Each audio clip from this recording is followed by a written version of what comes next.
안녕하세요. 홍씨의 퇴근길에 오신 것을 환영합니다. 저는 지금 캐스퍼 일렉트릭을 타고 있는데요. 방금 전까지 제가 충전을 했습니다.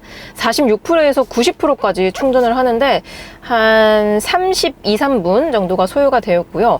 100kW급 충전기로 충전을 했을 때 가격은 지금 저기 보이실지 모르겠지만 8,742원, 대략 8,700원 정도가 나왔습니다. 현재 제가 타고 있는 캐스퍼 일렉트릭은 풀옵션이라서 이렇게 360도 어라운드 뷰 기능도 들어가 있습니다. 이게 들어가 있기 때문에 상당히 디테일하게 보여줘서 좋은 것 같아요. 근데 이게 캐스퍼 일렉트릭이 좀 커지긴 커졌지만 그래도 아직까지는 소형 SUV보다는 조금 작거든요. 그래서 이 360도 어라운드 뷰 기능이 있어도 좋긴 하지만 이게 옵션이기 때문에 굳이 안 넣으셔도 운전하는데 불편함은 크게 있진 않을 것 같습니다. 자, 그래서 현재 캐스퍼 일렉트릭이 배터리는 90%가 차 있고요. 공조 시스템을 사용하고 있기 때문에 주행 가는 거리는 366km, 공조 시스템을 미사용했을 때에는 387km까지 갈 수 있습니다. 제가 시승 중인 캐스퍼 일렉트릭은 인스퍼레이션 49kW 배터리가 탑재가 되어 있고요. 복합 주행 가는 거리는 295km라고 알려져 있습니다. 하지만 이 국내 전기차 주행 인증 이게 되게 까다롭거든요. 그래서 WLTP보다 막 100km에서 150km 가까이 차이가 난다고 합니다. 아무튼 복합 주행 가는 거리가 17인치 기준으로 보았을 때 295km인데 지금 배터리가 90% 차이인데도 불구하고 공조 시스템을 안 사용했을 때에는 387km까지 갈 수 있기 때문에 만약에 100% 완충을 하면 400km 넘게 충분히 갈 수 있지 않을까 싶습니다. 그래서 캐스퍼 일렉트릭의 가격이 세제 혜택 후 가격이 공개가 되었습니다. 인스퍼레이션 트림 기준으로 2,990만 원인데요. 여기서 지자체 보조금과 국고 보조금을 포함하면 서울 기준으로 약 640만 원 정도가 나옵니다. 그러니까 실구매가가 2,300만 원대인데요. 다만 제가 탑승하고 있는 차량은 풀옵션입니다. 옵션 6개가 더해져 있어서 실구매가는 서울 기준으로 2,800만 원짜리거든요. 근데 사실 캐스퍼가 2,800만 원? 이거 뭐 미친 거 아니냐 이런 생각이 들 수 있지만 내연기관과 전기차의 가격이 분명히 존재를 하고요. 또 이 가격으로 막상 이 정도의 옵션이 딸려있는 전기차를 신차로 구매하려면 선택지가 별로 없습니다. 2천만 원대 초중반으로 구매할 수 있는 전기차가 사실 2개밖에 없습니다. 기아의 레이 EV와 지금 제가 타고 있는 현대의 캐스퍼 일렉트릭 이렇게 2가지밖에 없고요.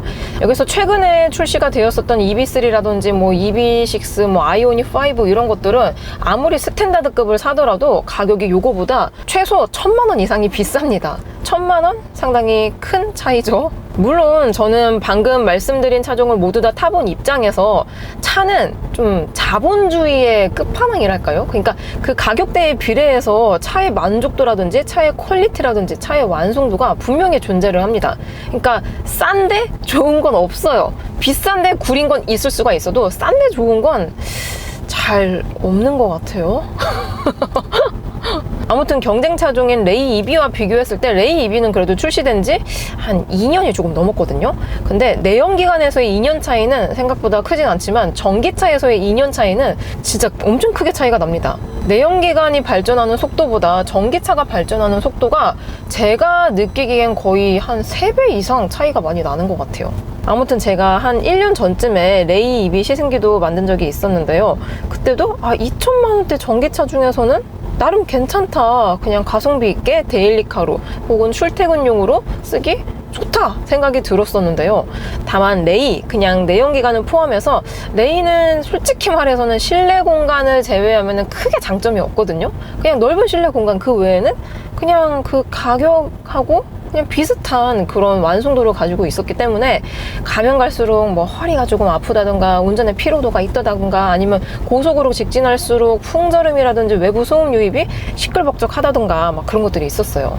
그리고 레이 EV는 배터리 용량이 조금 작은 게 들어가 있어서 복합 주행가는 거리가 201km입니다. 실제로 100% 가득 충전을 했을 때에는 그거보다 더 가긴 하지만 캐스퍼 일렉트릭처럼 뭐 이렇게 막 400km 가까이 가진 않았어요. 그에 반해 실구매가가 비슷한 캐스퍼 일렉트릭은 레이 EV와 비교했을 때 100km 이상 더 갈 수가 있고요. 또 최근에 출시가 된 차량이기 때문에 옵션의 퀄리티가 상당히 좋습니다. 조수석 통풍 시트라든지 풀 폴딩 시트, 뭐 2열도 막 리클라이닝 되고 막 슬라이딩 되고 엄청나게 옵션이 많이 들어가 있어요. 심지어 이 스티어링 휠 중앙부에 있는 요 픽셀 라이트 있잖아요. 이런 것도 싹 다 옵션입니다. 그러니까 인스포레이션 단일로만 트림을 구매를 하시면은 지금 제가 타고 있는 이 캐스퍼 일렉트릭하고 상당히 많이 달라요. 요즘 현대차의 신차의 구성이 옵션을 추가하지 않아도 트림 구성만으로 좀 옵션이 빵빵하게 들어있는 추세거든요. 근데 캐스퍼 일렉트릭은 아닙니다. 트림만 선택하게 되면 빠지는 옵션들이 상당히 많이 있어요. 그래서 단일 트림으로 구매를 했을 때보다 지금 제가 타고 있는 풀옵션이 한 500만 원 정도가 더 비싸기는 하거든요. 제가 만약에 캐스퍼 일렉트릭을 사고 싶어, 그래서 구매를 할 거야. 그래서 막 전시장에 가서 차도 보고 막 계약서도 쓰고 해요. 그럼 계약서 쓸 때 옵션표도 다 이제 골라야 되잖아요. 저라면은 근데 깡통을 사기보다는 어느 정도 옵션을 추가를 해서 구매를 할 것 같습니다. 이게 진짜 사람이 정말 웃긴 게 아예 옵션에 대한 것들을 경험을 안 하면은 그냥 깡통도 충분히 만족스럽거든요. 저는 항상 다양한 차량들을 리뷰를 하고 막 다양한 브랜드부터 해가지고 또 보통의 시승차들은 풀옵션인 경우가 상당히 많거든요. 왜냐하면 이 차의 완성 퀄리티는 풀옵션이기 때문에. 그래서 보통의 대다수의 시승차가 깡통이 없는 거예요. 그러니까 이렇게 막 첨단 막 기능들과 막 화려한 옵션들을 다 경험하다가 막상 내 차를 사려고 해. 근데 옵션을 다 뺀다. 이건 있을 수가 없는 일이죠. 그렇다고 저도 실제 차량은 풀옵션이 아니기는 해요. 풀옵션에서 옵션 한 2개 정도가 빠져 있는데 아무튼 간에 옵션은 다다익선이긴 합니다. 그래서 옵션가가 지금 총 이게 한 500만 원 정도가 들어가 있지만 돈값 하는 그런 옵션인 것 같아요. 근데 조금 아쉬운 것 중에 하나가 한 120만 원짜리 옵션이 있거든요. 그게 17인치 휠과 함께 이 등화류가 모두 싹 다 LED로 들어가는 게 있는데, 사실 저는 제가 만약에 이 캐스퍼 일렉트릭 구매자라면 그 옵션은 추가하지 않을 것 같아요. 저는 실제로도 휠 인치업을 하는 걸 별로 좋아하지 않는 타입이기도 하고, 뭐 등화류 LED 들어가 있으면 예쁘죠. 당연히 저도 눈이 달려 있는데. 근데 모든 차주분들이 조금 공감하실 것 같은데 웬만한 차쟁이 아니고서야 내 차의 외관을 크게 볼 일이 없습니다. 그냥 실내에 더 많이 타 있기 때문에 등화류가 LED가 들어가 있어도 좋지만 그냥 뭐 벌브 타입이 들어가 있어도 사실 크게 뭐 만족도가 막 확 떨어지고 내 차가 안 예뻐, 싫어, 막 이런 생각까지 들진 않을 것 같아요. 그리고 캐스퍼 일렉트릭에는 다양한 신기술들이 도입이 되었지만 그 중에서도 PMSA, 페달 오조작 방지 장치가 포함이 되어 있습니다. 사실 이 기능 자체가 전 세계에서 최초는 아니고 이미 해외 브랜드에서는 쓰이고 있는 기능이거든요. 근데 이 국내에서는 이제서야 도입이 된 거죠. 어떻게 보면 해외에서는 먼저 사용을 했었던 기능인데 좀 늦게 들여온 게 아닌가라는 생각이 들기도 합니다. 진작에 도입이 되었으면 훨씬 좋았을 것 같아요. 다만 이게 작동 조건이 상당히 까다롭습니다. 이 전후방 1m 이내에 물체가 있어야 되고요. 정차했다 혹은 정차했다 출발했을 때 엑셀을 풀가속, 거의 막 100% 가까이 풀가속을 해야지 작동이 된다라고 하고요. 또 최초 1회만 적용이 된다고 합니다.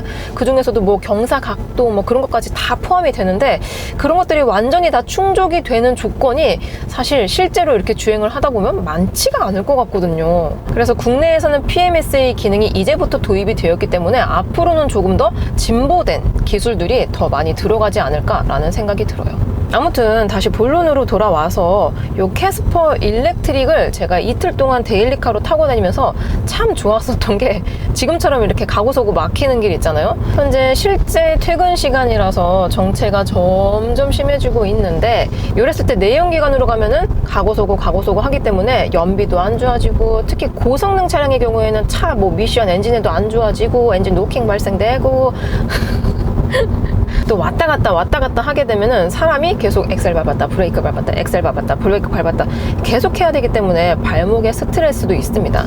근데 대다수의 전기차들은 회생제동이라는 기능이 들어가 있잖아요. 캐스퍼 일렉트릭도 마찬가지로 회생제동이 있습니다. 단계도 이렇게 패들 시프트로 조절을 할 수가 있어요. 가고서고 막히는 길에서는 사실 전기차가 짱인 것 같아요. 최고입니다. 너무 편안하고 또 갑자기 정체되다가 막 확 풀릴 때 있잖아요. 그럴 때는 빨리빨리 가줘야 되는데 내연기관들은 약간 굼뜨면서 이렇게 출발을 하잖아요. 근데 전기차는 즉각 토크가 그냥 바로 팍 가주기 때문에 정체를 유발하지도 않습니다. 여러모로 지금 주변에서 전기차로 바꿔라, 전기차 구매하시면은 유지비가 반값이에요 되게 막 유혹이 많이 되고 있습니다. 그리고 차체가 조금 커지긴 했지만 거의 뭐 경차에 가깝거든요, 사이즈 자체는. 그래서 좀 좁은 골목길 있잖아요.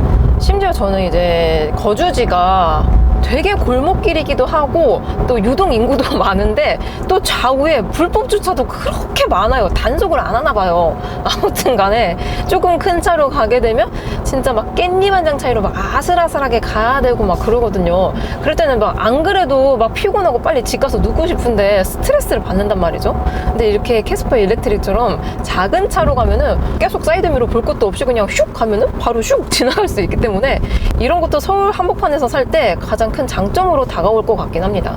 그리고 주차 문제도 사실 요즘 심각하죠. 뭐 저도 그렇긴 한데 경차 같은 경우는 경차 전용 주차구역이 최근에 지어진 건물들은 필수적으로 들어가거든요. 그래서 아무리 늦게 집에 왔었어도 주차 걱정이 없습니다. 내 자리는 확보가 되어 있거든. 내 자리는 확보가 되어 있어서 좋고, 만에 하나라도 진짜 자리가 그냥 완전 꽉 찼어. 그럼에도 불구하고 막 기둥겹 이런 데에는 큰 차로 주차를 하게 되면은 뭐 양옆에 차들을 못 나가게 막을 수도 있는데, 캐스퍼 일렉트릭처럼 차체가 작은 차들은 그냥 옆 기둥에 그냥 짱 막아둬도 충분히 남들의 이런 거동에 민폐를 끼치지 않기 때문에 그런 것도 좋더라고요. 그리고 저는 전기차 오너가 아니기 때문에 거주지에 충전기가 없어서 늘 고속 충전기로 충전을 합니다. 물론 고속 충전기는 당연히 완속 충전기보다 충전비가 비싸거든요. 특히 뭐 저는 오늘 100kW급으로 했지만 초급속 충전 있잖아요. 350kW급. 그런 거는 더 비쌉니다. 그렇게 계속 초급속 충전기만 사용하게 되면은 사실 내연기관을 탔을 때랑 유지비 차이가 엄청나게 크게 나지 않는다고 해요. 근데 대다수의 분들이 전기차를 구매를 하면 집에서 충전을 하지 않을까라는 생각이 듭니다. 아니면은 뭐 회사에 출근을 하면은 회사 밥으로도 충전을 하고 집에 오면은 집밥으로도 충전을 하기 때문에 생각보다 유지비 세이브가 많이 돼서 그래서 다들 추천을 해주시더라고요. 그리고 모든 전자기기가 동일하지만 뭐 핸드폰, 뭐 노트북, 뭐 보조 배터리 등등 모든 전자제품이 동일하긴 하지만 계속 급속 충전만 해주다 보면은 이 기기한테도 안 좋습니다. 마찬가지로 전기차도 계속 급속 충전을 한다기보다는 완속 충전, 집밥으로 천천히 충전을 하는 게 배터리를 조금 더 오래 사용할 수 있는 지름길이라고 하더라고요. 참고로 캐스퍼 일렉트릭은 LG엔솔과 현대차 합작품인 HLI 그린파워 배터리가 탑재가 되어 있습니다. 생산은 한국이 아닌 인도네시아에서 한다고 해요. 근데 어떤 분들이 인도 거기 손 안 씻고 만드는데 아니냐 이러는데, 인도와 인도네시아는 다른 나라입니다. 그리고 제가 타고 있는 캐스퍼 일렉트릭의 외장 컬러는 더스크 블루 매트라고 남색깔인데 무광 컬러거든요. 근데 이런 컬러가 좀 대형 차들한테 잘 어울리는 컬러인데 이렇게 캐스퍼 일렉트릭에 적용이 되니까 안 이쁜 건 아니에요. 안 어울리지도 않는데 약간 뭐라 그럴까? 꼬맹이가 좀 센 척하는 그런 느낌이 듭니다. 그리고 캐스퍼 일렉트릭은 외장 컬러를 무엇을 선택하는지에 따라서 이 실내 컬러의 선택 한도도 정해져 있더라고요. 가령 제가 타고 있는 더스크 블루 매트 같은 경우는 실내 컬러를 정할 수가 없어요. 그냥 블랙 단일입니다. 그래서 다른 컬러를 정할 수가 없어요. 실제로 캐스퍼 일렉트릭을 구매를 고려하시는 분들은 그런 것들도 한번 꼼꼼하게 비교를 해보시면 좋을 것 같습니다. 블랙 시트는 뭐 유지에 있어서 사실 최고봉인 컬러긴 하지만 뭔가 감성적인 측면에서는 아무래도 좀 칙칙하잖아요. 요즘은 또 밝은 컬러, 화사한 컬러의 시트가 많이 도입이 되고 있는 추세이기 때문에 저라면은 더스크 블루 매트는 선택하지 않을 것 같아요. 마침 또 이렇게 다리 밑으로 들어왔기 때문에 이렇게 앰비언트 무드램프도 같이 들어옵니다. 이게 내연기관에서는 보라 색깔 단일로 아예 선택을 할 수가 없었거든요. 근데 캐스퍼 일렉트릭은 이렇게 다양하게 앰비언트 무드램프의 컬러를 조정을 할 수가 있고요. 또 이렇게 사용자 설정으로 RGB 컬러도 따로 조절을 할 수가 있습니다. 사실 이런 게 별거 아닐 수 있어도 실제로 내가 이 차를 운용했을 때 만족될 수 있는 포인트이기도 하거든요. 실제로 뭐 앰비언트 라이트가 아예 없는 차야 그러면은 뭐 싸제로 앰비언트 라이트를 넣으시는 분들도 상당히 많더라고요. 와, 제가 충전하고 나서 약간 막히는 길로 와서 그런진 몰라도 전비가 현재 8.1km가 나오고 있습니다. 복합 전비는 17인치 기준으로 5.2km가 나오거든요. 근데 와, 전비가 8.2km면 그냥 뭐 거저 가는 거네요. 거저. 그리고 디지털 키는 이렇게 생겼습니다. 내연기관과 일렉트릭 간의 디자인 차이는 없는 것 같아요. 아예 동일하죠? 그리고 이렇게 골목길을 가더라도 이렇게 후측방 뷰가 있기 때문에 이런 것들도 실제로 운용했을 때 상당한 만족감이 드는 것 같아요.